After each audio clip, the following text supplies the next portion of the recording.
Good news! Magandang balita para bukas mga SSS pensioners. Pension releasing na po para sa mga batch na ito.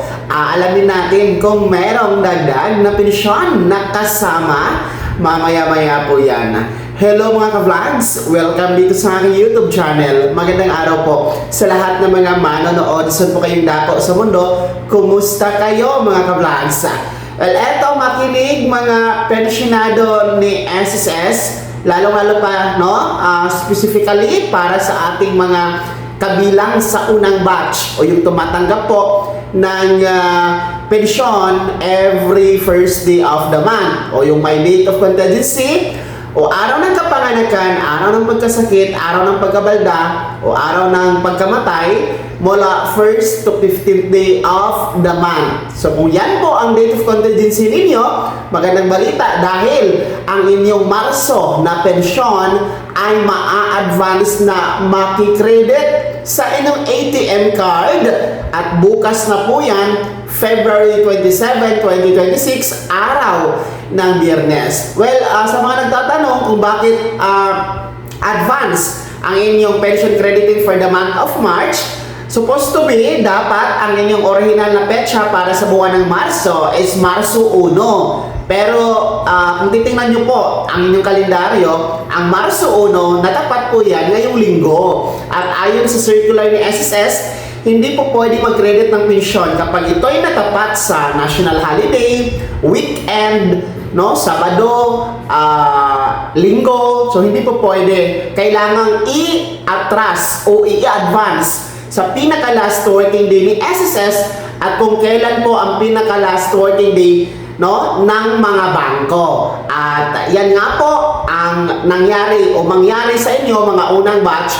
Instead of March 1, atras po tayo ngayong bukas, Biyernes, February 27. So dalawang araw na advance pension crediting ang mapapa sa inyo mga unang batch. Mas maaga kaysa inaasahan. Kahit papano, maaga nyo pong magagamit at makukuha ang inyong March pension mga first batch. So congratulations po! Check, matutuwa kayo mga unang batch. Well, sa mga nagtatanong kung meron bang dagdag pensyon na kasama bukas, meron bang pension increase ngayong buwan ng Marso, meron bang second tranche 1,000 piso na pension increase ngayong Marso? Well, una, yung ating pension increase, hindi po yan magaganap for the month of March, no?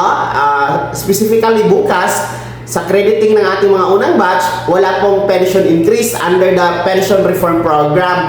Kasi magaganap po yan muli, ang second round will be on September pa, no? Nitong taong 2026. Diyan pa po na buwan magkakaroon ng dagdag pensyon. Pangalawa, yung ating pong second tranche 1,000 pesos pension increase, wala pa din po yan, no? Wala pa yung pondo, maliwanag na walang abiso at anunsyo ang SSS regarding that second tranche mga ka-vlogs, no? Hindi pa yan napopondohan sa ngayon. So, in general, wala talaga tayong dagdag pensyon na i-expect for the month of March. Lalong-lalo pa bukas sa ating mga unang batch na crediting schedule nila. Okay? Sana maliwanag po yan para hindi po kayo aasa ha, mga ka-vlogs. So, antabayanan nyo po sa inyong ATM card bukas ang inyong pension, mga unang batch, no? Dahil iba-iba naman po kayo ng bangko, iba-iba po ang crediting time or crediting schedule ng mga bangko kailan magre-reflect sa inyong ATM card. Basta antayin nyo lang, no? One thing is for sure, meron na pong laman ang inyong ATM card bukas, no? Ang ating pong mga second batch SSS pensioners, yung may date of contingency o araw ng kapanganakan, araw ng pagkamatay, araw ng pagkasakit, araw ng pagkabalda mula 16 to last day of the month, no? Mga second batch, standby lamang muna kayo dahil ang inyo pong pension crediting o pension releasing schedule ngayong Marso ay wala kasing pagbabago. Original na petsa kayo kasi ang March 16 is natapat sa araw ng Lunes. Hindi naman po pula. So hindi yan holiday, hindi din po weekend. So, ibig sabihin, mananatili sa orihinal na petsa, walang pagbabago ang inyong March pension crediting mga second batch. So, ang ating mga first batch lamang ang tanging merong pagbabago sa schedule. So, uulitin ko ha, mga unang batch SSS pensioners, bukas po, araw ng Biyernes, February 27, 2026, advance pension crediting, advance pension releasing, mangyayari po sa inyo mga unang batch for the month of March kasi ang inyong original na petsa, March 1, natapat sa araw ng linggo kaya bukas magaganap ang advance pension releasing schedule.